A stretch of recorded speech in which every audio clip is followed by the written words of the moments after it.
Вы смотрите новости, в студии Петр Васильев. Здравствуйте. Коротко о темах этого выпуска. Якутия вспоминает всех тех, кто стоял у истоков становления автономии. День государственности республики отмечают 27 сентября. В честь праздника 5 школьникам столицы торжественно вручили первые паспорта. Подобные мероприятия в Якутии становятся доброй традицией. Открыватели большого мира. Сегодня также отмечается День дошкольного образования.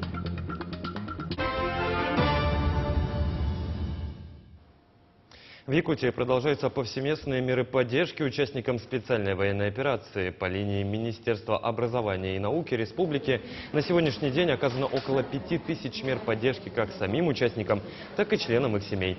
Об этом в ходе брифинга заявил первый заместитель министра образования и науки республики Михаил Присяжный. Так, в профессиональной образовательной организации поступил 91 человек. В вузы республики поступило 73. При этом поступают не только дети военнослужащих, но и сами участники специальной военной операции, вернувшиеся из зоны проведения. В Чурапчинском государственном институте физической культуры и спорта из 6 зачисленных 4 были военнослужащие сами, и 2 это были члены семей. Аналогичная ситуация, например, в Агату. 5 это сами военнослужащие, которые прибыли с мест проведения специальной военной операции участники, и 5 это были сами военнослужащие. В СВФУ, куда поступило 55 из 73 в целом, да, которые в вузы у нас стали студентами, и там 15 человек воспользовались правом поступления без вступительных испытаний. В рамках Дня государственности Якутии состоялось возложение цветов к памятнику выдающегося российского ученого, доктора технических наук, первого академика Российской академии наук из народа Саха Владимира Ларионова. В церемонии возложения цветов приняли участие члены правительства и народные депутаты республики, представители администрации главы и правительства, окружной администрации и депутаты Гордумы. Отмечу, что при непосредственном участии Владимира Ларионова были созданы самый северный научно-исследовательский академический институт технического профиля. Также результаты исследования Ларионова нашли практическое применение в крупнейших машиностроительных объединениях союзного и российского масштабов.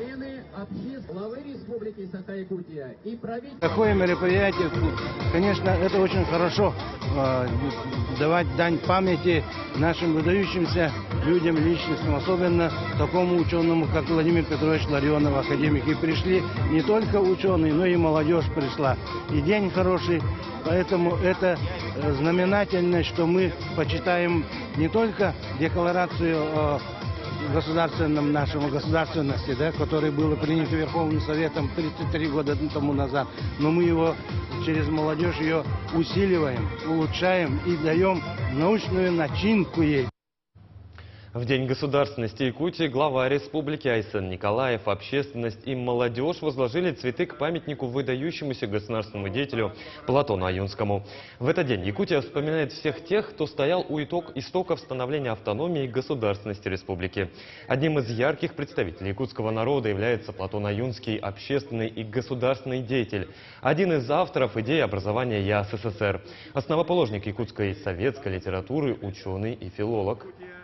Общественность города Якутска, студенты и молодежь. Поэтому, по традиции, глава республики всегда и вот руководство республики в этот день воздаем дань должного и поклоняемся этому памятнику. И мне отрадно, что сегодня среди нас большое количество молодых людей, которые чтят эти традиции, полюбили эти современные традиции, и они идут по пути развития нашей республики, сохранения нашего государственного языка, сохранения вообще понимания того, что вот на крайнем севере надо жить особенно любить свою родину, то место, где ты родился, оно нас объединяет. Торжественная церемония вступления в должность главы республики Айсена Николаева состоится сегодня, 27 сентября. Наши коллеги из Нерюнгри узнали мнение местных жителей об этом событии. Избрание Айсена Сергеевича Николаева на пост Илдархана мы приняли с воодушевлением. С лета мы работали в рабочем штабе по поддержке главы нашей республики. Желаем Айсену Сергеевичу дальнейших результативных лет плодотворной работы по развитию всех отраслей жизни наших жителей нашей республики, образования, культуры, спорта и промышленности. верим, искренне верим в то, что развитие Нерюнгринского района тоже будет на высшем уровне. Ну, я голосовала за Арсена Сергеевича. Считаю, что это очень замечательный президент. Мы видим изменения в нашем городе, прошедшие за 5 лет. Какой прекрасный у нас стал парк. Какая замечательная у нас стали асфальтированные дорожки возле центра, где у нас находится Сталин. Каждый вечер прогуливаешься, думаешь, какая красота с каждым годом. Я думаю, что у нас город будет становиться красивее, и будет ремонт и дорог, и домов, и всего самого наилучшего. Общественность Нерюнгринского района, безусловно, поддержала на выборах Арсена Сергеевича, и мы рады, что именно в сегодняшний важный для всей республики день состоится инаугурация главы республики. Мы уверены, что Якутия продолжит развиваться по выбранному активному курсу, и очень важно, что глава республики поддерживает все молодежные начинания, сейчас очень активно развивается молодежная политика. Этот курс будет поддержан в дальнейшем, в ближайшие 5 лет мы выйдем на новые этапы развития.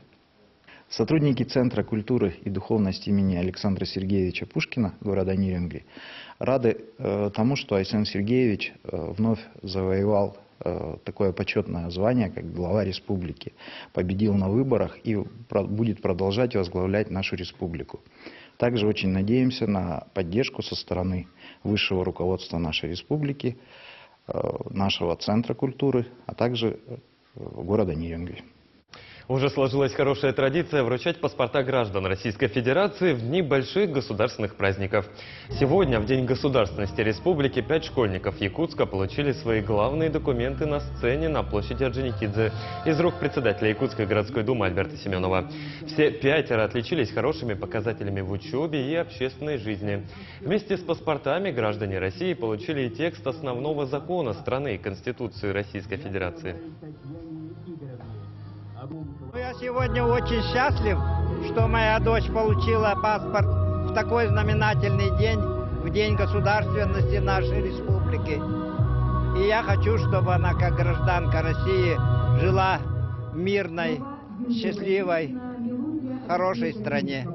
Я учусь в 17-й школе, в 8 классе, и я занималась художественной гимнастикой и в IT-школе «Алтан». Я рада, что получила паспорт в такой день и стала гражданином Российской Федерации. Ласковые, близкие друзья малышей, открыватели мира прекрасного и большого. Все эти слова адресованы работникам дошкольного образования. Сегодня они также отмечают свой профессиональный праздник. Страницы истории рассказывают, что первый детсад в России был открыт в Петербурге в 1863 году. Сейчас в Якутии работает 747 дошкольных образовательных учреждений разных форм собственности, в которых трудится 8 тысяч сотрудников и воспитывается более 65 тысяч детей. Для их развития внедряется федеральная программа, а также формируется современная образовательная среда. Сегодня в Доме правительства номер 2 состоялось торжественное мероприятие. В рамках него были вручены федеральные и республиканские награды самым лучшим работникам дошкольного образования.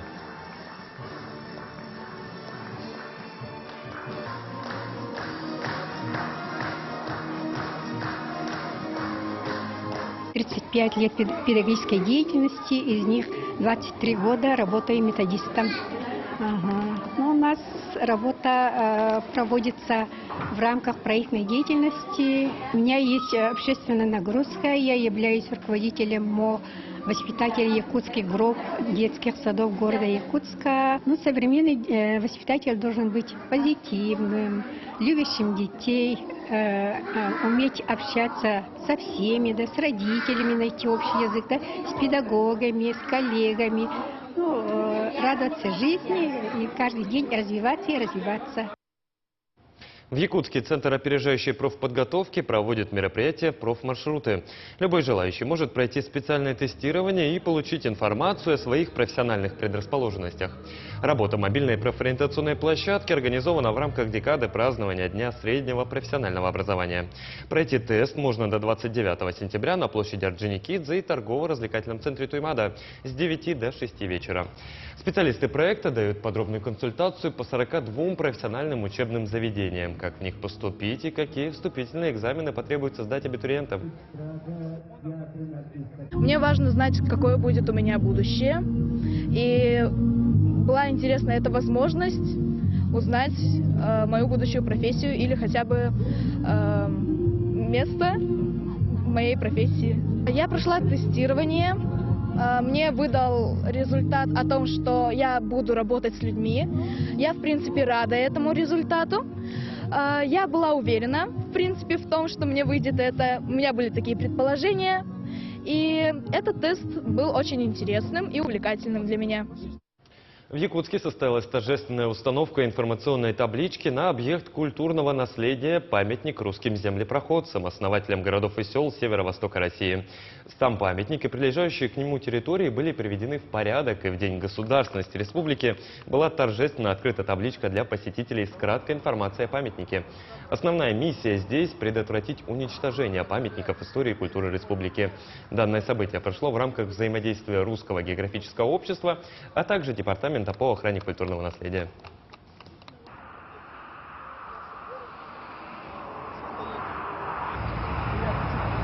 В целом состояние памятников по нашему городу, по нашей столице и в целом по республике вызывает очень много вопросов.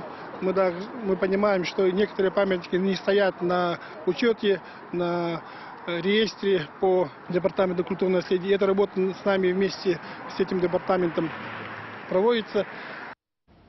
Мы продолжаем следить за развитием событий. Оставайтесь с нами.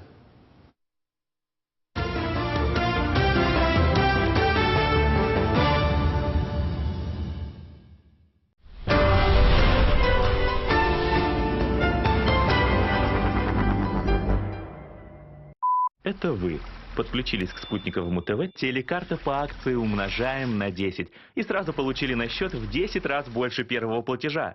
И никаких фокусов. О телекарте и акции умножаем на 10 вы всегда узнаете на телекарта.тв. Подключай, в 10 раз больше получай. Забота о природе родного края – наш общий долг. В Якутии, недалеко от города Мирный, работает парк-заповедник «Живые алмазы», созданный при поддержке Алроса. Здесь, на территории 32 тысяч гектаров, в условиях близких к природным, живут десятки северных животных, включая оленей, бизонов и медведей. Поддерживая природу Якутии, мы заботимся о биоразнообразии региона и участвуем в сохранении редких видов животных. Алроса. Алмазы помогают.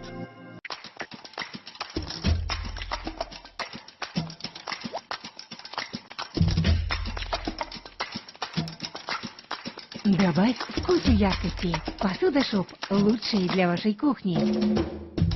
Ваша квартира в микрорайоне Звездный с полной отделкой по цене от застройщика. Бронируйте уже сейчас. Звездный – место, где хочется жить.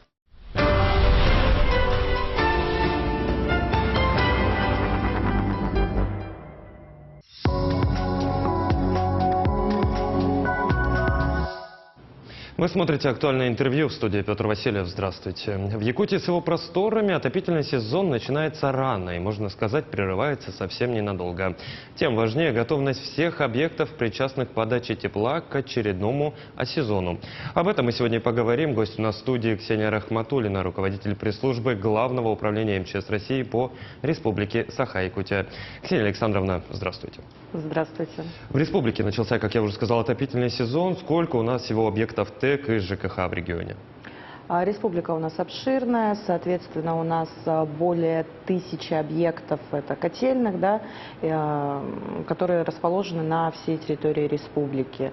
В 2022 году на объектах ТЭК и ЖКХ у нас произошло 8 пожаров, и уже в текущем 23-м, то есть конец сезона, да, который перед весной, у нас тоже произошло 8 пожаров. Основная причина пожаров на данных объектах – это, к сожалению, неосторожное обращение с огнем. Вот, и только 2 пожара произошли по причине короткого замыкания электрооборудования либо проводки. Ну, мы говорим, что 1000 котельных практически на территории республики. Как они получают паспорта готовности к новому отопительному сезону вот по линии МЧС России? По линии МЧС, то есть, как правило, это либо проходят комиссионные проверки, либо же это индивидуально по распоряжению, то есть органов Госпошнадзора.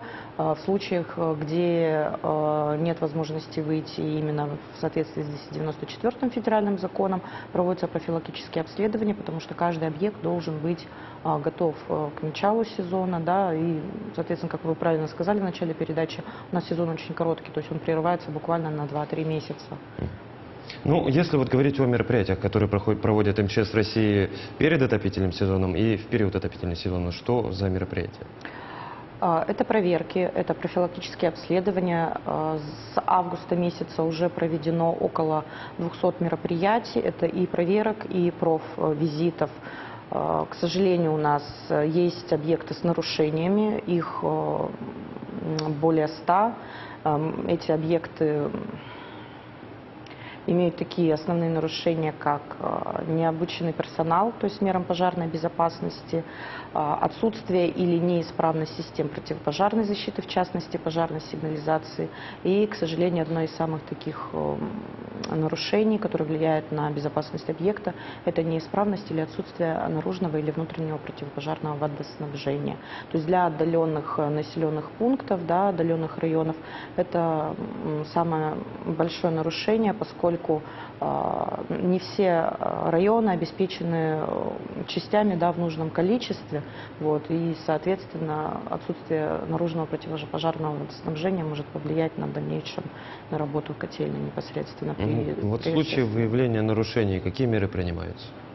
Составляется административный протокол, выдается предписание об устранении нарушений, далее проводится повторная проверка, вот, вплоть, можно довести до того, что можно закрыть объект. Ну вот, Ксения Александровна, зимний сезон, отопительный сезон, он же не только пожароопасный, так скажем, на объектах коммунального хозяйства, но и в домах, многоквартирных, частных. Вот какие наиболее частые причины возникновения пожаров в жилых домах зимой? В осенне-зимний период, вот в этот переходящий, у нас наиболее обостряется ситуация с пожарами, поскольку люди начинают подключать электричество, начинают подключать теплогенераторы, пушки в свои гаражи, да, то есть увеличивается нагрузка общая. Если это еще незаконное подключение к частным домам или же муниципальным, как называемым деревяшки, да, двухэтажные, это очень частый случай. Соответственно, увеличивается нагрузка и происходит короткое замыкание, то есть линия электропроводка не выдерживает и происходит пожар. Также печное отопление, у нас повышается риск, поскольку люди начинают интенсивно топить печь, у кого-то не заделано как бы щели, которые, да, могут образоваться, или же не установлены искрогасители, соответственно, тоже возникает пожар. То есть людям в этом отношении нужно быть тоже очень предельно осторожными. И, к сожалению, сейчас, как вы знаете, у нас развивается ИЖС, да, очень сильно как по территории города, так и по территории республики. Некоторые стараются сэкономить на газовом оборудовании, либо на ремонтных работах, то есть каких-либо установительных. И не всегда квалифицированных работников приглашают, что впоследствии приводит к неверной установке, либо ремонту газового оборудования. То есть и взрывы котлов в том числе, да? Да, конечно. Ну, я, насколько понимаю, банальное в этом году. Неосторожное обращение с огнем при курении, допустим, со спичками, никуда оно не делось. Нет, это, конечно, никуда не девается, но у нас именно есть такие периоды, да, это, как правило, вот весна и осень, переходящий период, когда Основной причиной уже становится либо короткое замыкание, да, электропроводки, либо неисправная работа печного оборудования. И неосторожное обращение с огнем у нас на вторую позицию снижается. Зимой и летом, как правило, неосторожное обращение с огнем стоит на первом месте, и на втором месте только уже короткое замыкание, либо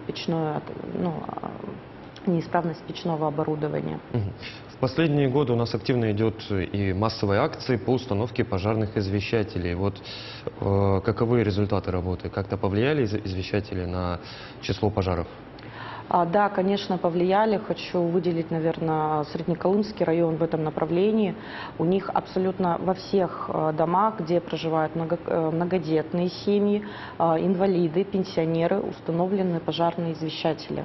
То есть и у них в сравнении с прошлым годом, у них кратно сократилось, считаю, практически на более чем на 50% количество пожаров на территории района. Конечно, это еще и большая работа администрации и сотрудников республиканской пожарной охраны, органов ГПН в профилактическом направлении. Тем не менее, это очень качественный, высокий показатель. В июне, июле месяце и в августе месяце у нас были случаи пожаров, когда пожарный извещатель либо предотвратил пожар, да, непосредственно люди успели вовремя эвакуироваться и затушить пожар, либо же вовремя эвакуироваться, впоследствии спасти свою жизнь, потому что частая причина, точнее время, когда происходит пожар, это как раз-таки ночное время. То есть это вот где-то с 4 утра до 7 утра. Вот в это время, то есть в спящем состоянии обычно люди находятся, и, соответственно, если сработала ДПИ, это спасение жизни. То есть вы сами себя обезопасят граждане. Как вот установить у себя дома пожарный извещатель? Есть есть региональная программа, есть муниципальные программы, то есть и граждане, которые относятся к социальной группе, они могут обратиться в органы муниципалитета и узнать, какие для них есть акции. То есть это может быть бесплатно. То есть это нужно уточнять непосредственно у администрации своих районов, да. Либо же, как обычный гражданин, можно самостоятельно приобрести и установить. То есть, это в любом случае в рамках акции бесплатно? Нет. Бесплатно это для определенных социальных групп населения. То есть для обычных граждан, да, которые не входят у нас в определенные категории, это, как правило, у нас многодетные, пенсионеры, инвалиды, либо неблагополучные, да, граждане, которые ведут асоциальный образ жизни, устанавливаются у них в бесплатном порядке. Также в Якутске, например, установка систем противопожарной защиты проводится в рамках именно программы по Якутску в деревянных домах. То есть все деревянные дома, которые у нас есть, они должны быть обеспечены, муниципальные деревянные дома, должны быть обеспечены системой противопожарной защиты. Ксения Александровна, если говорить о статистических данных, вот как меняется ситуация с пожарами в жилом фонде? Можно по Якутску, можно по республике? Допустим, если сравнивать. В целом у нас сейчас на сегодняшний день ситуация с пожарами близка к среднемноголетним датам, да, то есть разница варьируется, допустим, в течение недели где-то на 1-2% повышается, в следующую неделю она может понижаться, поэтому в среднем у нас идет так, как всегда, ежегодно по сезону. Но, к сожалению, в этом году у нас в республике зафиксированы повышение именно случаев гибели и детского травматизма. Детский травматизм при пожарах – это основная причина, конечно, оставления детей в опасности. Родители оставляют своих детей, уходят. Например, у нас вообще в Алдане был прецедентный случай. Мать сама покурила, пошла в магазин, бычок бросила у себя на участке. В итоге пострадали 2 детей, которых она оставила дома. То есть вот опять банальное неосторожное обращение с огнем. Да, к сожалению, мы не можем искоренить эти случаи, то есть они до сих пор у нас присутствуют, как неосторожное обращение с огнем, оно до сих пор есть. А если говорить о другой работе, которую проводит МЧС России в осенне-зимний период, вот какие еще направления работы, направленные на сохранение жизни и здоровья населения? Сейчас, как мы уже говорили про объекты ТЭК ЖКХ, да, и профилактику, это у нас называется операция отопления. Как только мы завершаем операцию отопления, у нас начинается уже операция по жилому фонду. То есть это рейдовые мероприятия совместно с сотрудниками МВД, волонтерами, да, и другими организациями, которые тоже участвуют в этом процессе. Мы начинаем ходить по домам, вот, проводить профилактику с людьми, общаться, узнавать, какие у них есть проблемные вопросы, соблюдаются ли их права, да, ну, где они проживают. К сожалению, встречается такое, что как только, например, дом ставят в аварийный жилой фонд, управляющие компании перестают обеспечивать безопасность этого дома. Мы, естественно, уже начинаем с жилищным надзором разговаривать, с прокуратурой, выявлять виновников этого, чтобы пресекать. Поскольку пока граждане проживают в данном доме, независимо от того, находится он в аварийном состоянии, не в аварийном, то есть управляющая компания обязана обеспечивать его безопасность и содержать все системы, которые находятся в этом доме. Ксения Александровна, ну вот в заключение темы ЖКХ, какие советы можете дать гражданам, у кого в домах индивидуальное отопление?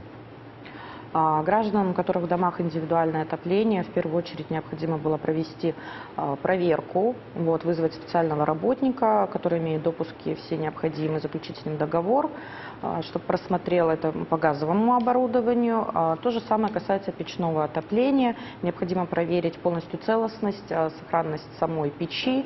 Если имеются какие-то незначительные трещины, их необходимо подмазать негорючим составом, пройтись по самой трубе, посмотреть ее целостность. Обязательно исправность искрогасителей, которые должны быть установлены всегда в домах, где есть печное отопление. Также, естественно, не подпускать детей к розжигу печей, поскольку у нас действительно были уже случаи пожаров с детьми, которые разжигали самостоятельно огонь и пострадали в этом.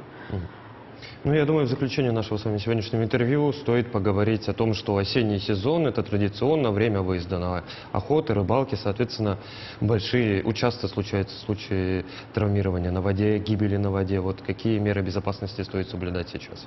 К сожалению, последние недели для нашей республики были трагичны, потому что часто случаи происшествий на воде возникают. Хочу акцентировать внимание, что с сегодняшнего дня у нас в Центральной заречной группе навигация завершается для маломерных судов. С 9 октября завершается уже для северных районов. Соответственно, выезды на маломерных судах для охотников и рыбаков будет завершен. У нас увеличено количество патрулей сейчас, то есть сотрудники ГИМС. Мы знаем, где люди, естественно, выезжают, куда они направляются на охоту, на рыбалку. Будут ежесуточно патрулировать данные территории и привлекать граждан к административной ответственности. Ксения Александровна, спасибо, что пришли к нам в студию, ответили на наши вопросы. Ну, я напомню, вы смотрели актуальное интервью. До новых встреч.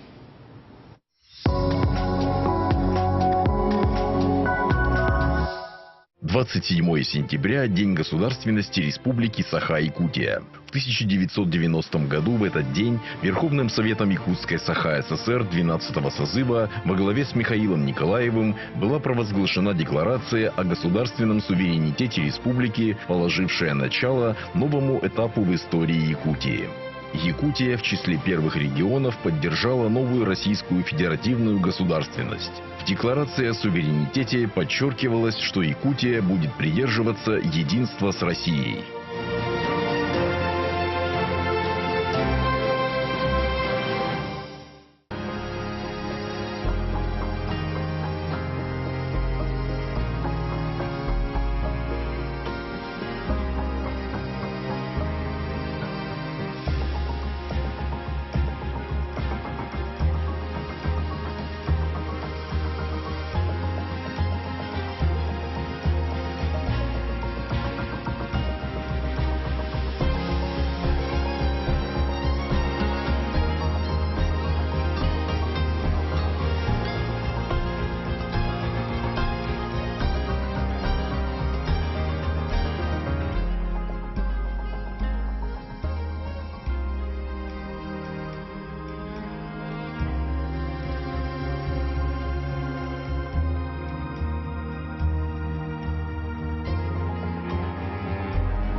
27 сентября в 16 часов 30 минут на телеканалах НВК Саха, Якутия-24 и радио Т-Тим смотрите прямую трансляцию торжественной церемонии вступления в должность главы Республики Саха-Якутия Айсена Сергеевича Николаева.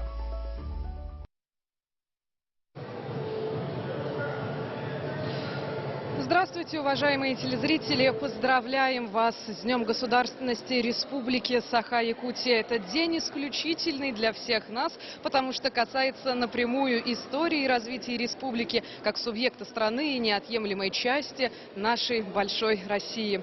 Мы начинаем прямую трансляцию с Государственного театра оперы и балета имени Суаруна Малона. Ровно через 30 минут начнется торжественная церемония вступления в должность главы Республики Саха-Якутия Айсена Сергеевича Николаева. Прямо сейчас гости и участники торжества собираются в фойе театра, и у нас есть уникальная возможность пообщаться в прямом эфире с гостями этого события. Я обращаюсь к депутату Государственной Думы Федерального собрания Российской Федерации Галине Иннокентьевне Данчиковой. Галина Иннокентьевна, здравствуйте. Безусловно, этот день значим для всех нас. Расскажите, какие же мысли приходят в такой значимый день? Уважаемые земляки, дорогие якутяне, сегодня на самом деле исторический день. Мы в этот день возлагаем венки, цветы,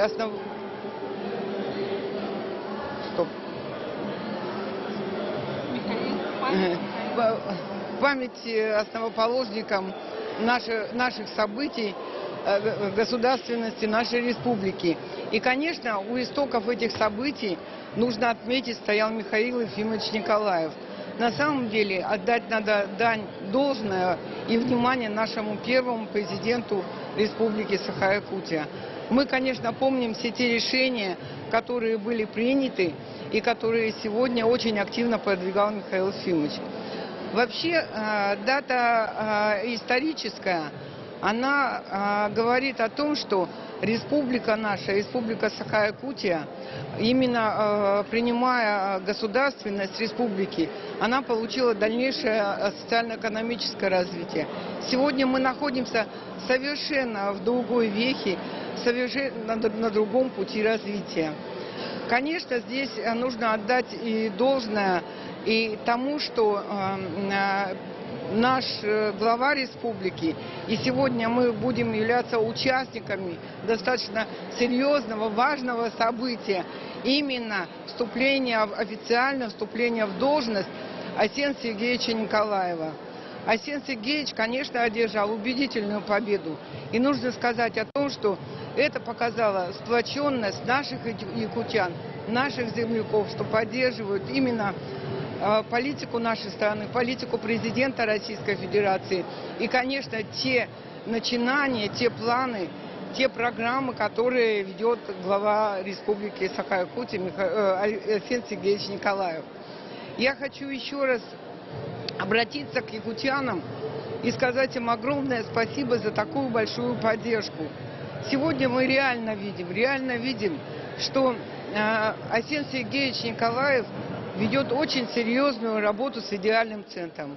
Федеральный центр, он имеет огромное уважение и поддержку среди руководства нашей страны, федеральных министерств и ведомств. И, конечно, наверное, мы с вами все видим, жители нашей родной республики, о том, что во всем мире стали узнавать республику. На самом деле это очень-очень важно. Мы с вами очень много видим фильмов, очень много видим интересных передач. И практически, наверное, вот каждый месяц, каждую неделю мы видим определенные передачи и программы о развитии нашей республики.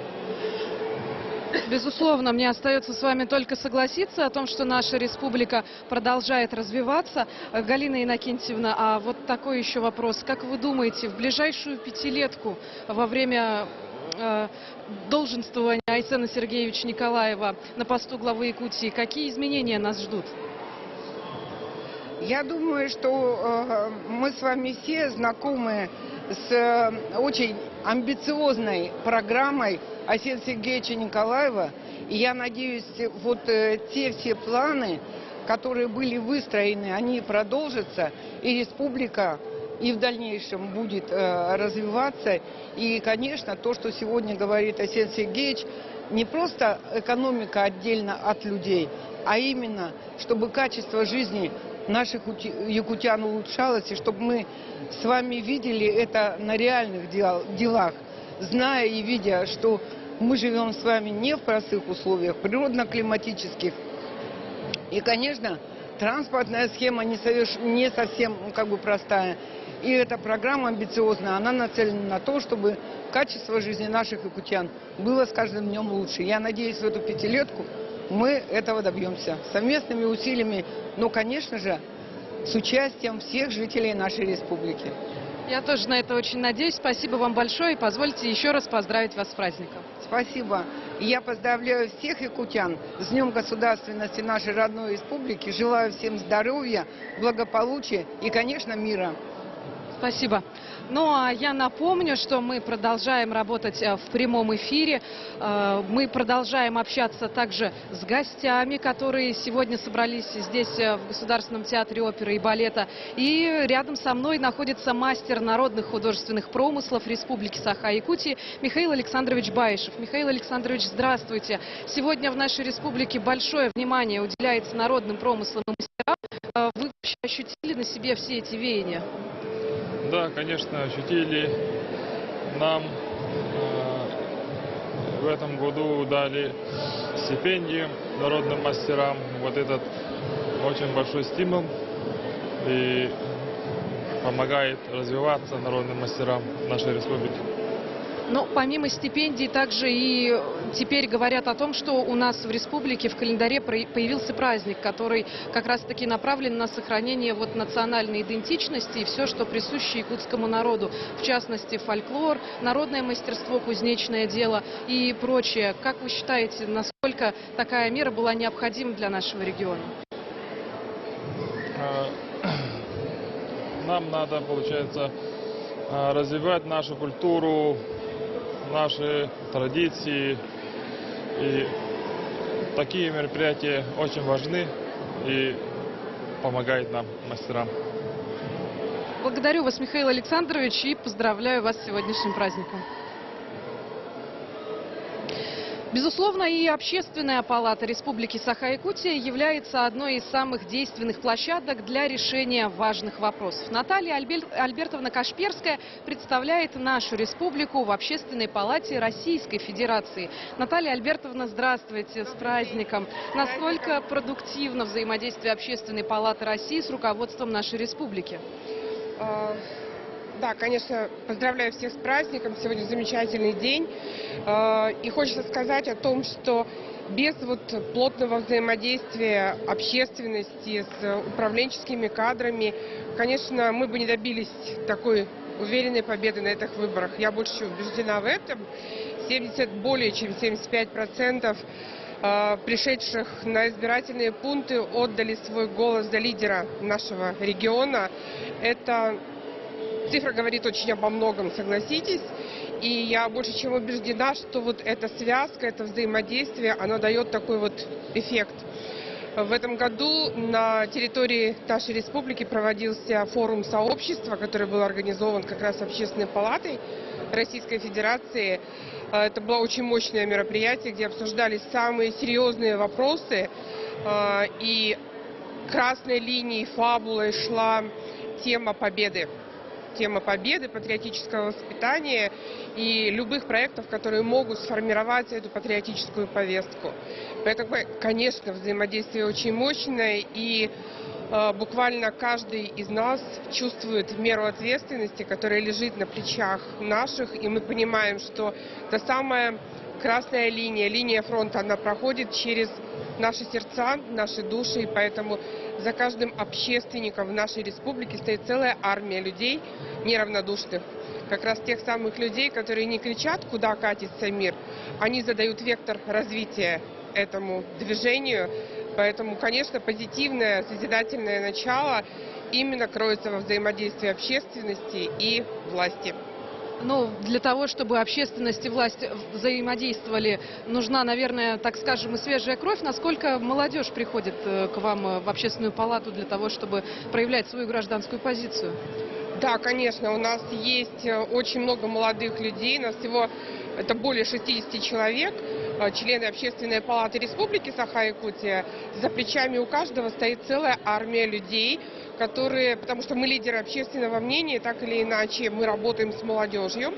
В этом году по заданию, можно сказать, лидера Илдархана мы запускаем интересный проект, совместный как раз с Общественной палатой Республики Саха-Якутия. Очень надеемся, что этот проект будет распространен на весь Дальний Восток, он называется «Свои».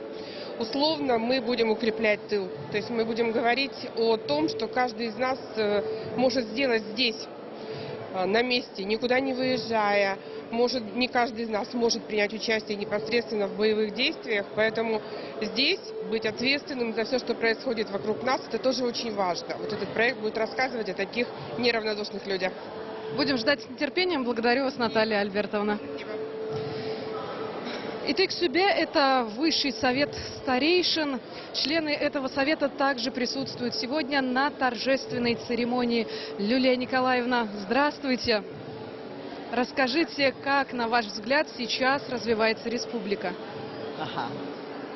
Сразу сказать, да? Здравствуйте, дорогие жители нашей республики. Мы очень рады, что сегодня день государственности, когда день инаугурации нашей главы Арсения Сергеевича, наша республика достойно встречает. Об этом еще Бабарах и вчера Арсений Сергеевич на прямом эфире сказал, что мы почти первые в Дальнем Востоке. Это большое дело. По промышленности мы первые. 47 школ. Это же здорово. Дальше мы миллион населения имеем. Большое внимание нашим семьям. Это огромная польза. Эти дети вырастут, это наше будущее. Поэтому я жителям республики сегодня хочу сказать, что главное, мы детей своих должны воспитать как человека. Мы в Высший совет старейшин обратились к молодежи с вызовом «Будь человеком». Если ты будешь человеком, везде будет хорошо. И, Арсений Сергеевич, дорогой, я сегодня поздравляю вас с инаугурацией. Еще желаю больших успехов, чтобы качество жизни людей было выше. Спасибо. Благодарю вас. Я надеюсь, что он обязательно услышит эти слова. Помимо представителей общественности, у нас есть и те, кто двигают нашу республику в нестандартных областях. Рядом со мной Дугуйдан Винокуров, он потомственный коневод, путешественник-экстремал. Тот самый, который вместе с якутскими лошадями прошел от полюса холода до Белокаменной. Человек, который стал примером крепости духа и мужества. Дугуйдан Семенович, здравствуйте. Расскажите, какой вы видите нашу республику в будущем? Здравствуйте. Вижу республику очень процветающей, то есть в этих выборах Арсений Сергеевич одержал убедительную победу, то есть этот человек наш предводитель.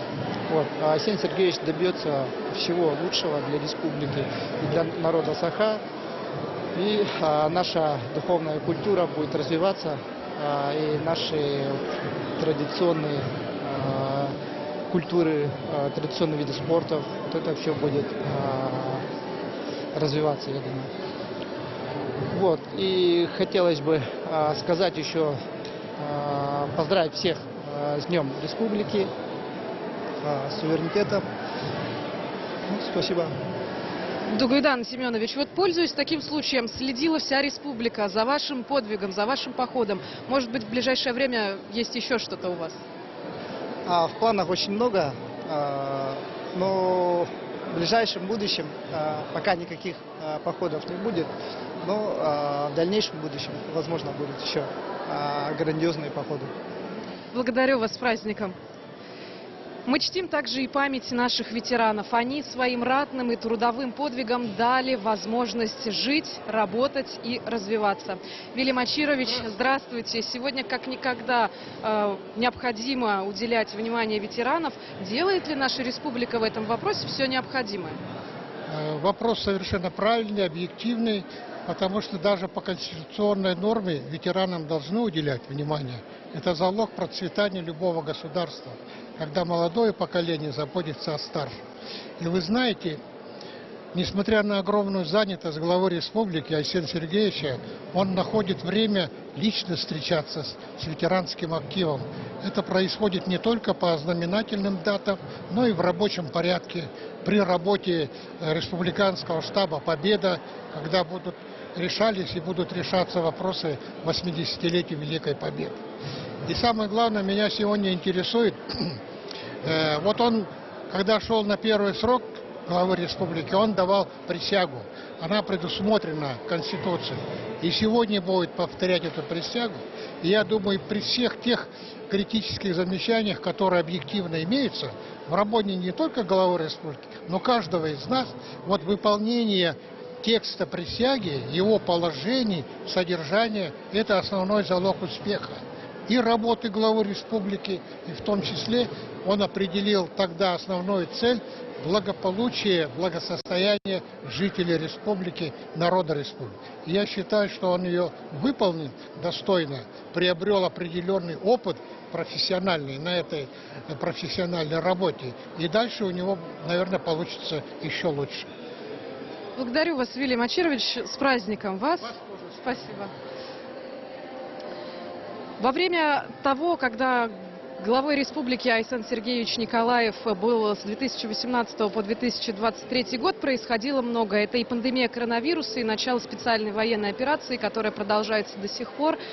Разумеется, вклад свой в дело специальной военной операции правительство республики вносило, но также есть и свидетели, те, кто действительно находились на передовой. Денис Александрович, вот вы как военный корреспондент были на той стороне и работали с нашими бойцами. Чувствуется ли помощь нашей республики, добровольцев, тех, которые отправляют им гуманитарную помощь, вот, учитывая, что вы были непосредственным участником тех событий? Да, конечно, поддержка республики и непосредственно главы республики очень чувствуется. По гуманитарной помощи республика а на первом месте. Бойцы находятся в добром здравии, боевой дух отличный, то есть все на высшем уровне. И наши бойцы требуются, их прям там на расхват разбирают. Так что огромная поддержка со стороны республики и от главы республики тоже, конечно.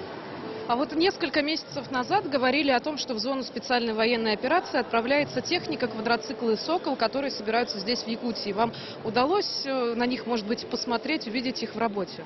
Ну, в то время я уже был здесь, в Якутске, приехал после первой командировки. Да, поставки квадроциклов туда идут регулярно. Бойцы получают, много видео по поводу этого в телеграм-каналах, и корреспонденты НВК как раз делали тогда репортаж, Николай Бестинов, насколько я помню, кажется. Вот, да, поставки идут, и бойцы получают регулярно. Учитывая, что нашу трансляцию не больше, не меньше смотрит сейчас вся республика, давайте напомним, как мы можем поддержать тех, кто сейчас находится в зоне боевых действий. Как мы можем? Сплотиться, республика должна сплотиться, также помогать, также участвовать во всем. И поддержка главы республики очень сказывается. То есть ребята всегда поддерживают, чувствуют поддержку очень сильно. Благодарю вас, Денис Александрович, с праздником вас. Я напомню, что мы продолжаем работать в прямом эфире. У нас идет общение с гостями, те, кто находится сегодня в фойе Государственного театра оперы и балета. Мы сегодня общаемся с участниками этого торжества. Здравствуйте, я поздравляю вас с праздником. Расскажите, каковы ваши мысли, каково ваше настроение в такой значимый день? Во-первых, очень хочется поздравить всех жителей нашей республики с этим замечательным днем.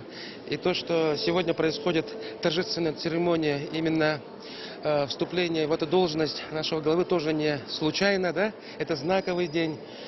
Мы, как народ, еще раз доказали свою,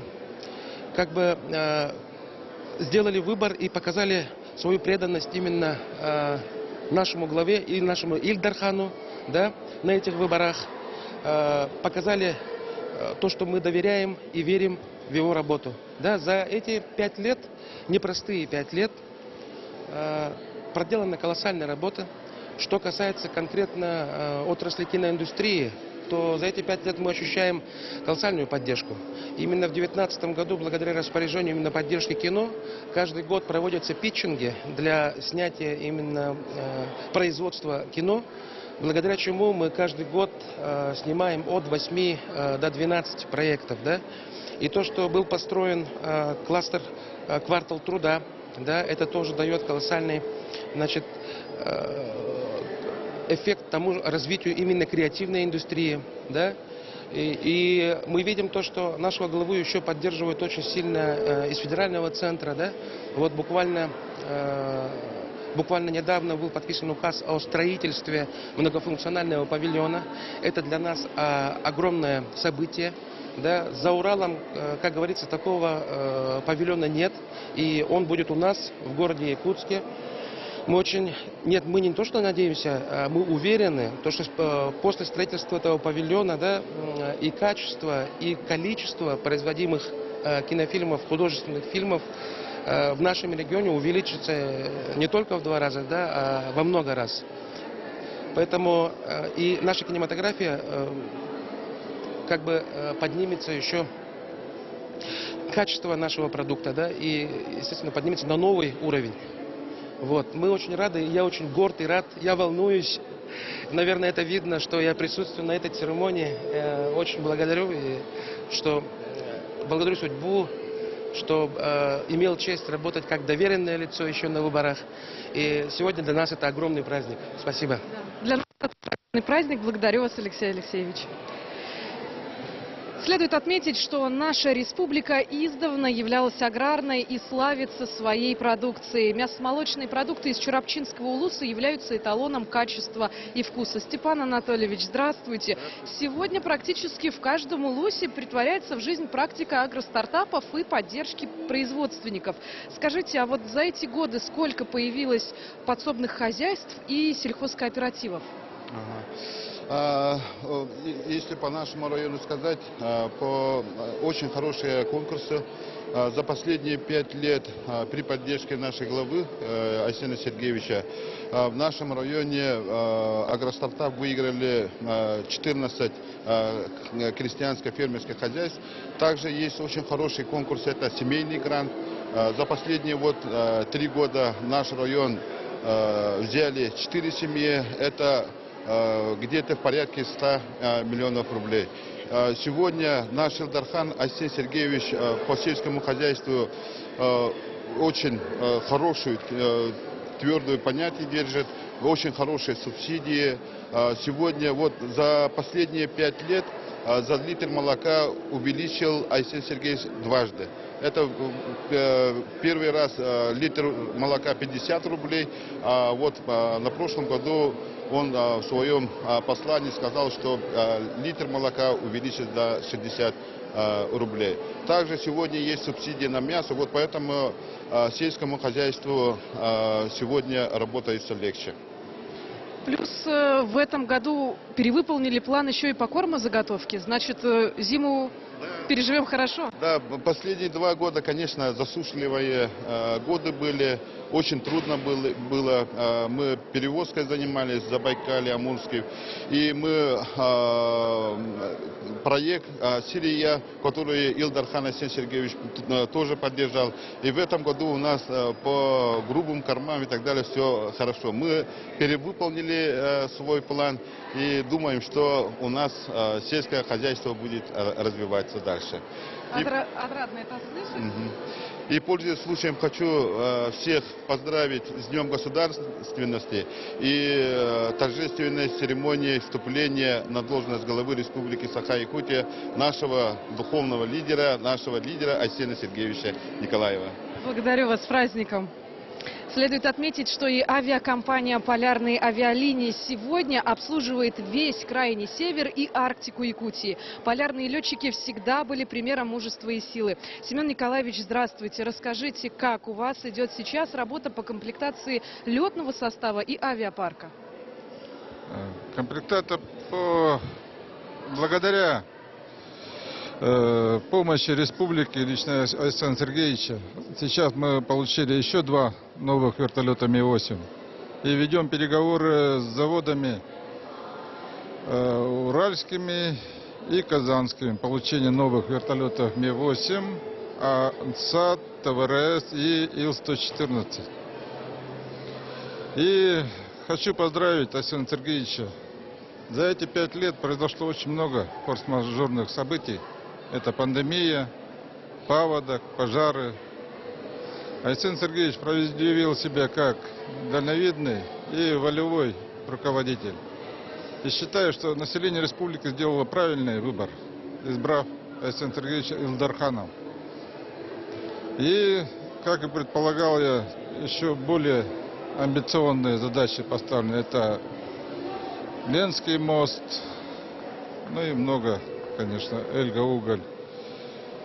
Поздравляю Александра Сергеевича с избранием. Желаю дальнейших успехов. И мы верим. Спасибо. Благодарю вас, Семен Николаевич. Вас тоже поздравляем с праздником. Уважаемые жители республики, уважаемые телезрители, уже через несколько минут в Государственном театре оперы и балета имени Суарона Малона начнется торжественная церемония вступления в должность главы республики Саха-Якутия Айсена Сергеевича Николаева. Ну а на этом наше общение с гостями в театре завершено. Для вас работала Надежда Саханская. До встречи в эфире.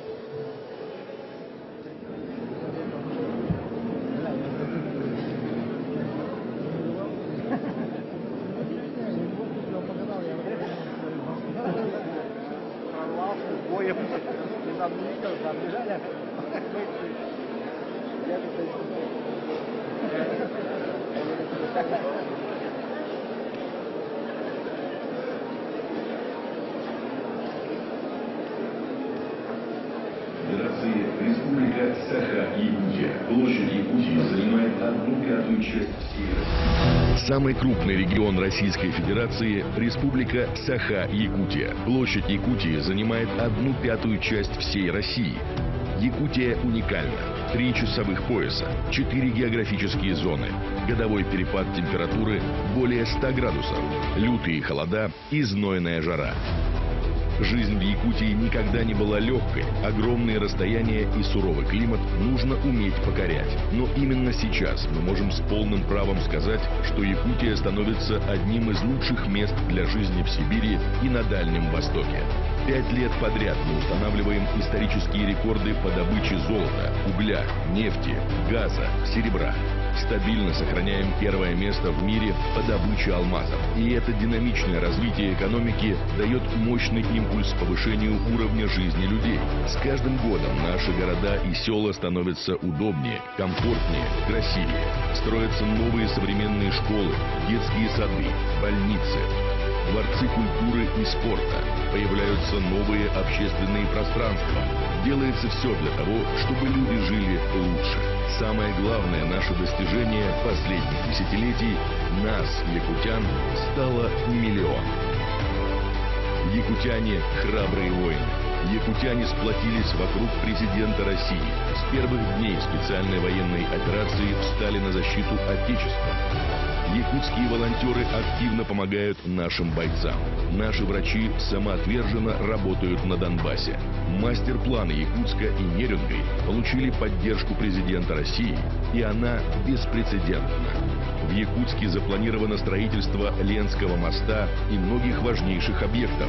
До 2030 года будет расселено все аварийное жилье. Якутия – лучший креативный регион России. Это достижение показывает, что усилия по развитию новых творческих индустрий дают свои результаты. президент России Владимир Владимирович Путин на Восточном экономическом форуме объявил, что опыт Якутии станет основой регионального стандарта развития творческих индустрий. Это большая честь и ответственность. В республике Саха-Якутия есть все для того, чтобы развивались дети, самореализовывалась молодежь, с интересом трудились люди и счастливо жило старшее поколение. Бережно сохраняя традиции, ценя труд, стремясь к новым высотам, мы делаем нашу Якутию лучше. Мы многое уже сделали и сделаем еще больше. Вместе только вперед!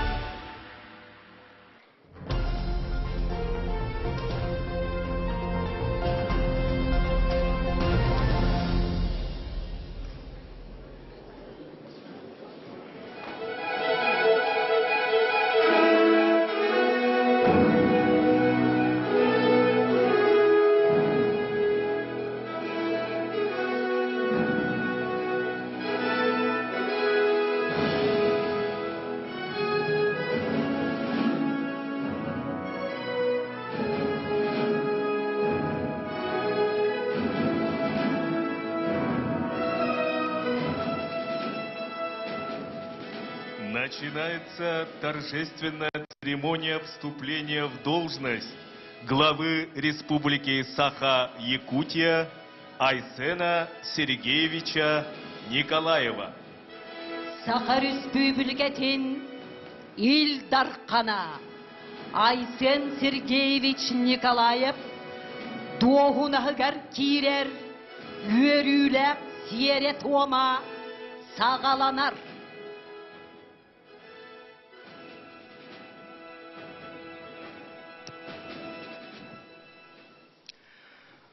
Вносятся государственные флаги Российской Федерации и Республики Саха-Якутия. Просим всех встать.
Вносится Конституция, основной закон Республики Саха-Якутия.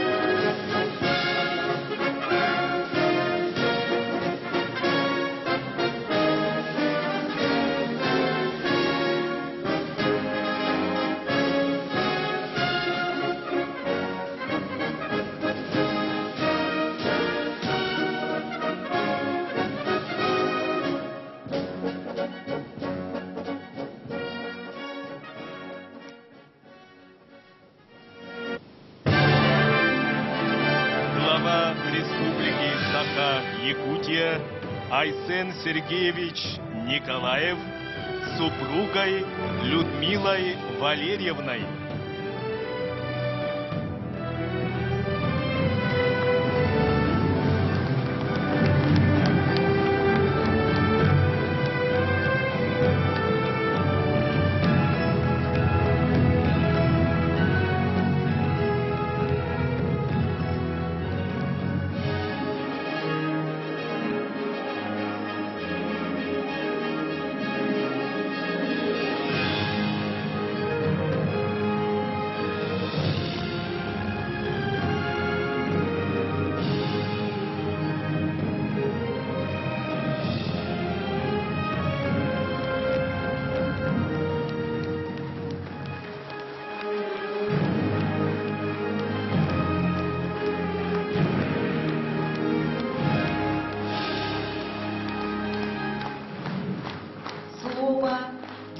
оглашение результатов выборов главы Республики Саха-Якутия предоставляется председателю Центральной избирательной комиссии Республики Саха-Якутия Евгению Николаевичу Федорову. 8, 9 и 10 сентября 2023 года состоялось многодневное голосование по выборам главы Республики Саха-Якутия. Данные дни были главным политическим событием текущего года. Выборы проведены в строгом соответствии с нормами действующего законодательства, максимально гласно, открыто, конкурентно и честно. Обжалований и иных действий участников избирательного процесса ставить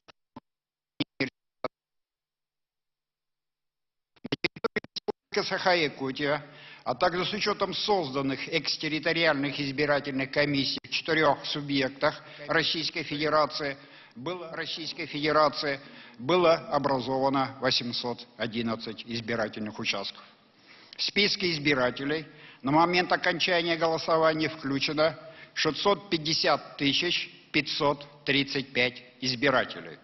Приняли участие в голосовании 314 663 человека, что составляет 48,37%. Айсена Сергеевича проголосовало 238 432 человека, что составляет 75,77% от числа избирателей, принявших участие в голосовании.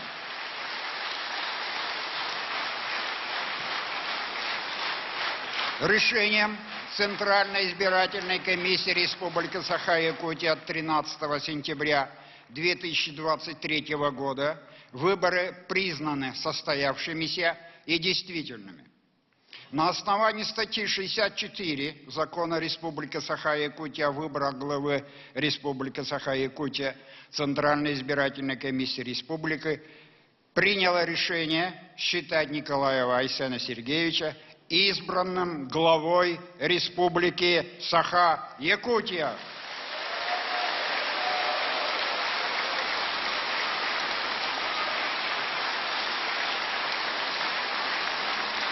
Решение Центральной избирательной комиссии Республики Саха-Якутия опубликовано в соответствии с законодательством в средствах массовой информации.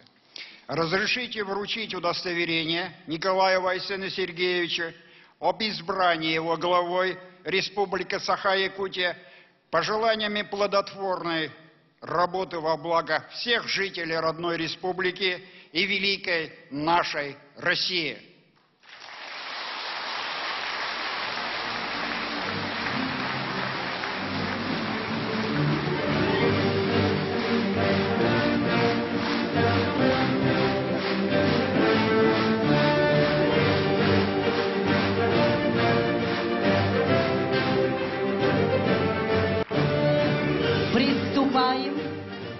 Церемонии вступления в должность главы Республики Саха-Якутия. Глава Республики Саха-Якутия Николаев Айсен Сергеевич, избранный народом по итогам прямых выборов, приносит присягу на обоих государственных языках Республики Саха-Якутия. Текст установлен Конституцией, основным законом Республики Саха-Якутия и Конституционным законом о главе Республики Саха-Якутия.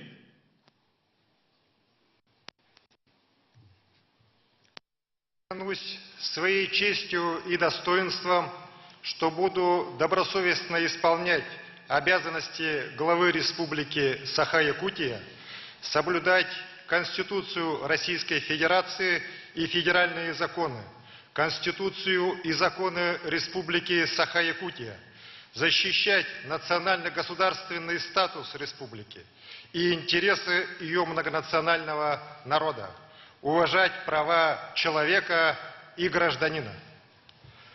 Саха республикатын ил дархананы бәйіністен, үті ховастақтық толырым, Россия Федерациятын Конституциятын онна федеральный хоконлары, Саха Республикатын төрөт хоконын, онна Хака Республикатын хоконларын тутуғым, республика омук хударысты бұғытынан анал тұрғын, онна әлбәқ омуқтақ бар жонын тұғын көміскін. Кехи онна гражданин бұрабын үтіктім ден, бәйім үту апынан, онна жоғымынан андағайабын.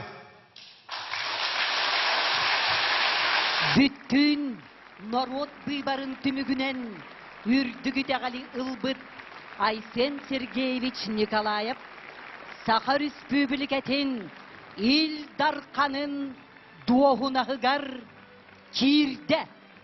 Всенародно избранный глава Республики Саха-Якутия Николаев Айсен Сергеевич официально вступил в должность главы Республики Саха-Якутия.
Саха Республикатын ил дарқаныгар уруй!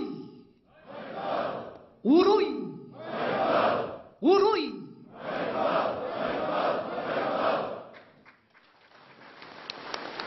Слово имеет глава Республики Саха-Якутия Айсен Сергеевич Николаев.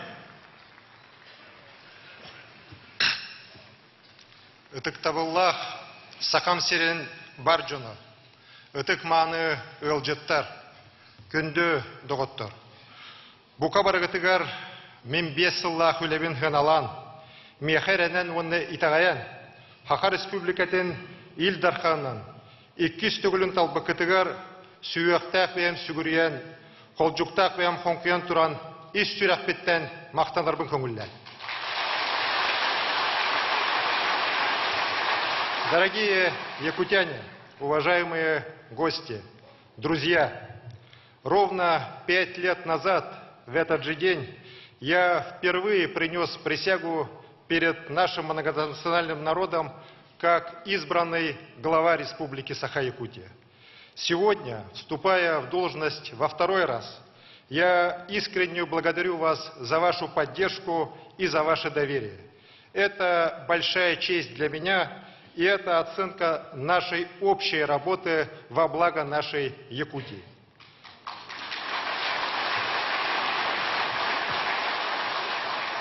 За эти 5 лет мы вместе прошли немало испытаний, которые затронули жизнь каждого из нас, потребовали напряжения сил, воли и стойкости. Мы вместе прошли испытания мировой пандемии, вместе боролись за жизнь и здоровье якутян. В этой борьбе проявились лучшие качества нашего многонационального народа: выдержка и сила духа, взаимовыручка и ответственность. Мы вместе выдержали натиск сильнейших пожаров и наводнений, испытавших нас за прошедшие годы. В условиях беспрецедентных санкций Запада мы наращиваем темпы роста экономики, увеличиваем вклад нашей республики в укрепление экономической мощи всей России.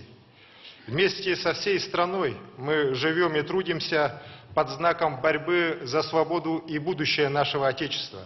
С первых дней специальной военной операции якутяне стали на защиту Родины.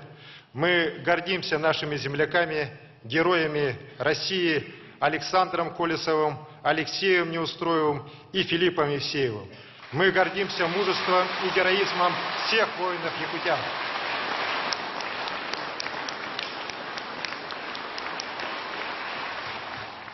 Сегодня, в один, наверное, из самых важных дней моей жизни, я хочу от всей души поблагодарить наших бойцов, которые, находясь на передовой, поддержали меня на выборах. Доверие защитников Отечества для меня – это особая ответственность. Я уверен, что мы еще крепче сплотимся вокруг нашего президента, всеми силами приближая нашу общую победу. И победа обязательно будет за нами, за нашей великой Россией.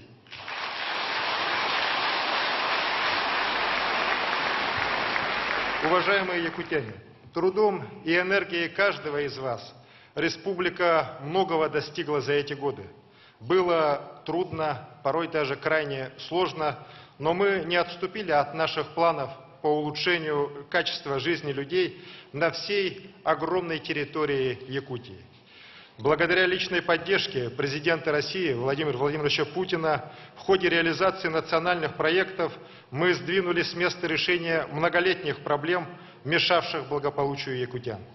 Конечно, далеко не все эти проблемы решены, и мы не будем снижать достигнутые темпы перемен, несмотря ни на какие трудности. На нашей северной земле благополучие людей напрямую зависит от условий жизни. И улучшать их для каждого якутянина – это наша ключевая забота в ближайшие годы. Продолжая взятый 5 лет назад курс, опираясь на достигнутые уже результаты, вступая в новый срок полномочий главы Республики Саха-Якутия, я заявляю с этой трибуны, что центром моей деятельности будет оставаться человек, житель Якутии, его благополучие и его интересы.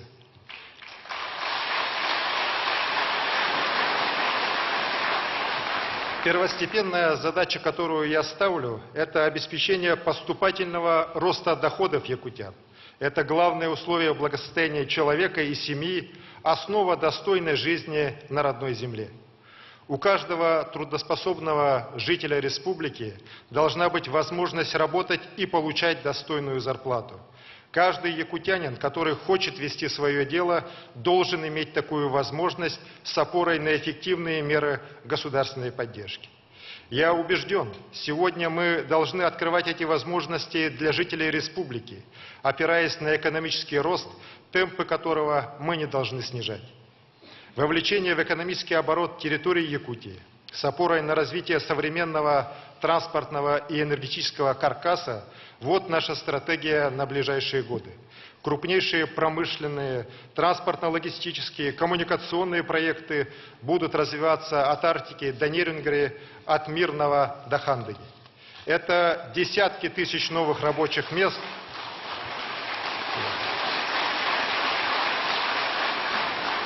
Это десятки тысяч новых рабочих мест.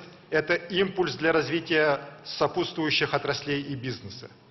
Росту доходов жителей республики будет способствовать запуск местных производств, самим создавать востребованную продукцию, качественные услуги и зарабатывать. Вот идея, которая должна двигать нами в ближайшие годы. 5 лет назад я с этой трибуны говорил о необходимости развития креативной экономики, основанной на творчестве и интеллекте якутян. Тогда, честно говоря, мало кто в это верил. А сейчас опыт Якутии по поручению президента нашей страны уже ложится в основу стандарта развития творческих индустрий для всех регионов России.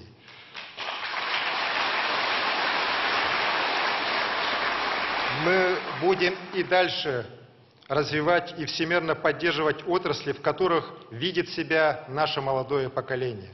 IT и кинематограф, анимацию, музыку и дизайн. Как важнейшая часть экономики, обеспечивающая продовольственную безопасность, должно развиваться сельское хозяйство. Главная задача наших аграриев – производить как можно больше качественных продуктов для жителей республики.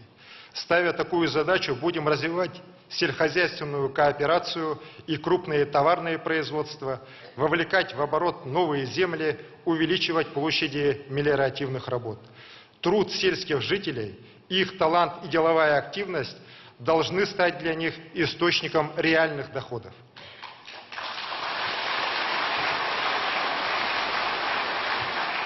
Уважаемые сограждане, добиваясь достойного уровня благосостояния якутян, первое, к чему мы должны стремиться, чтобы в нашей республике не было бедности. Здесь я хочу подчеркнуть, только сильное общество с большим потенциалом, с крепким экономическим фундаментом признает наличие бедности и объявляет борьбу с ней. Все это у нас есть. За прошедшие 5 лет мы вывели из зоны бедности свыше 34 тысяч якутян. Сейчас я ставлю новую задачу. Предстоящее пятилетие сократить уровень бедности в республике в 2 раза, вывести из-за черты неблагополучия не менее 70 тысяч наших сограждан. Задача далеко не простая. Для ее решения должен быть выработан и реализован широкий комплекс мероприятий. И это не только выплаты и пособия. В основе этих мер внимание к каждому человеку. Каждый, кто в силу жизненных обстоятельств попал в зону бедности, должен получить именно такую поддержку, которая выведет его к социальной устойчивости.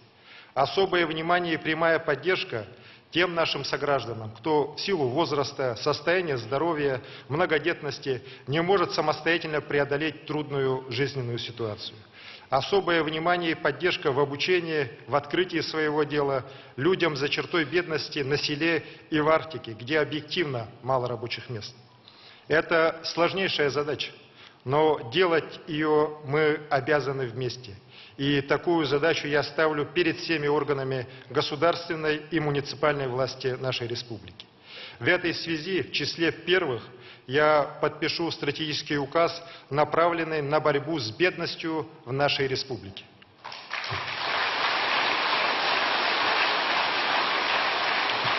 Уважаемые друзья, очень важно, чтобы борьба с бедностью за рост реальных доходов людей не стала компанейщиной, не превратилась просто в страницы отчетности.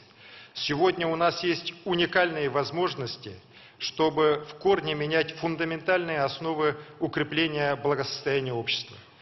5 лет назад, впервые вступая в должность, я говорил и сегодня снова повторяю. Ключ к жизненному и профессиональному успеху человека – это образование. Система образования республики должна работать на опережение с ориентиром на новую экономику и на новое качество жизни. Для этого мы будем и дальше развивать современную инфраструктуру образования. общего и профессионального, будем готовить педагогов новой формации, а подготовку кадров перестроим под запросы растущей экономики. На новый уровень должна выходить и охрана здоровья якутян. Это вопрос сбережения народа. Мы немало сделали за эти годы для этого. Впервые за многие десятилетия массово строятся крупные больничные комплексы в районных центрах, введены крупнейшие кардиососудистые и перинатальные центры. В этом году будет введен онкологический центр. Благодаря этой мощной базе якутяне в городах, в селах, в Арктике будут охвачены ранним выявлением заболеваний и качественным лечением. В ближайшие пятилетия продолжительность жизни в республике должна увеличиться до 78 лет, а к 30 году мы должны перейти рубеж 80 лет.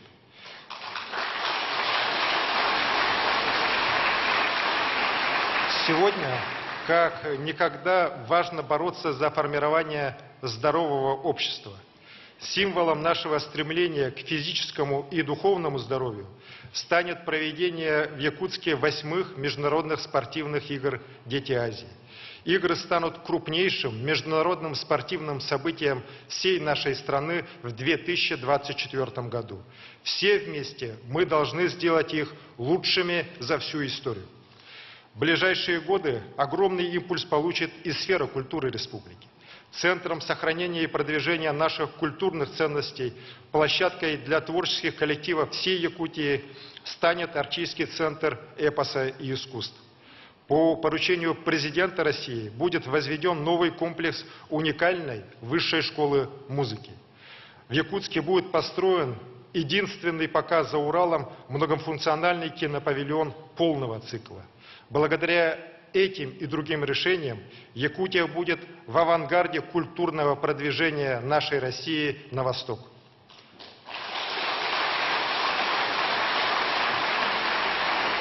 Благодаря беспрецедентной поддержке нашего президента в рамках стратегии развития дальневосточных городов уникальный шанс для рывка в развитии получили наши крупнейшие города Якутск и Нерюнгри.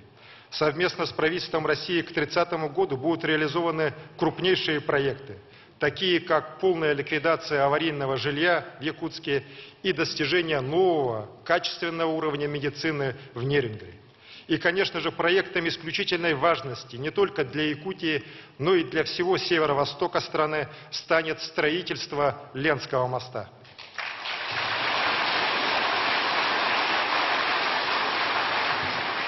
Все эти годы мы ощущаем поддержку Якутии как одного из ключевых регионов в достижении общенациональных целей развития России. Я хотел бы сейчас от имени всех якутян выразить слова искренней благодарности нашему президенту Владимиру Владимировичу Путину, нашему полпреду президента на Дальнем Востоке Юрию Петровичу Трутневу, который сегодня прилетал в Якутск, поздравил всех якутян с праздником, с Днем Государственности, поздравил меня с днем вступления в должность и пожелал Якутии еще больших успехов, и чтобы мы развивались и шли только вперед. Хочу поблагодарить также и правительство России, и Федеральное собрание за постоянную поддержку нашей республики.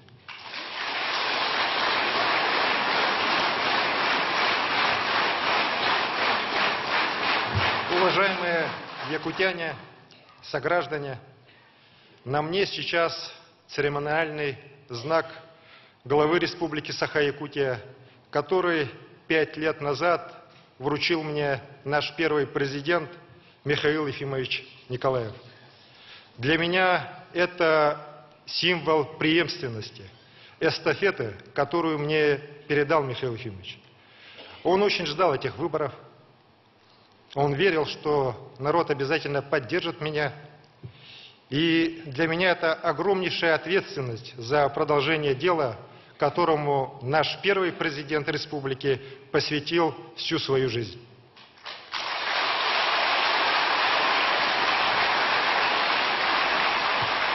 Свыше 30 лет назад Михаил Ефимович Николаев провозгласил, что смыслом и основой существования Республики Саха-Якутия в составе Российской Федерации должно быть развитие огромного потенциала Якутии для роста благосостояния всех якутян. Именно такой смысл несет в себе День государственности, который мы отмечаем сегодня. В этом году мы вступили в новое столетие нашей республики. Так же, как и 100 лет назад, мы определяем свой путь в потоке стремительных перемен. Так же, как и 100 лет назад, мы подтверждаем неразрывное единство Якутии с Великой Россией. И мы точно знаем, что никто и ничто не свернет нас с этого пути.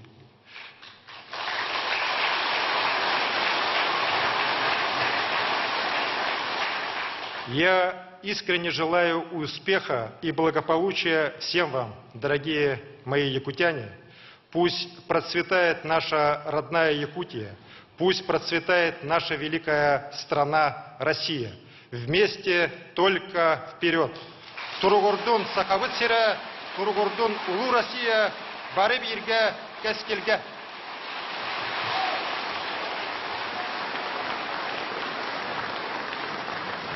Уважаемый Айсен Сергеевич, поздравляем вас с официальным вступлением в должность главы Республики Саха-Якутия. Саргıcalı salalının, örgöy talan ürtetin, uykubıyan salganın, ütümen yörü yüksetin. Якутия! Вперед!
Конституция, основной закон Республики Саха-Якутия и государственные флаги Российской Федерации и Республики Саха-Якутия.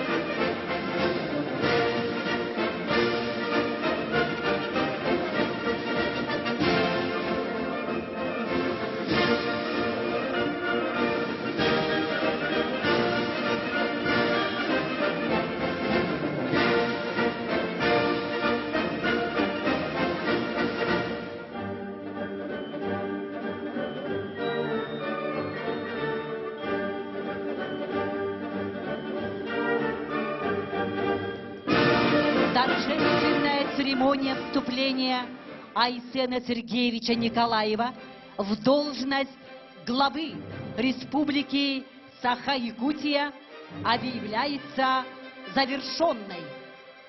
Уважаемые участники церемонии, приглашаем вас на площадь.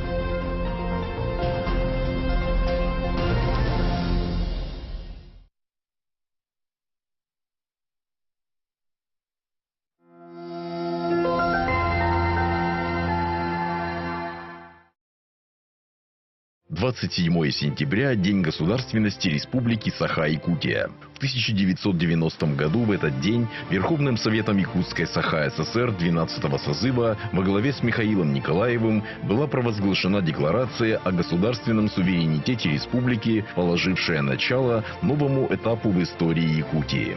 Якутия в числе первых регионов поддержала новую российскую федеративную государственность. В декларации о суверенитете подчеркивалось, что Якутия будет придерживаться единства с Россией.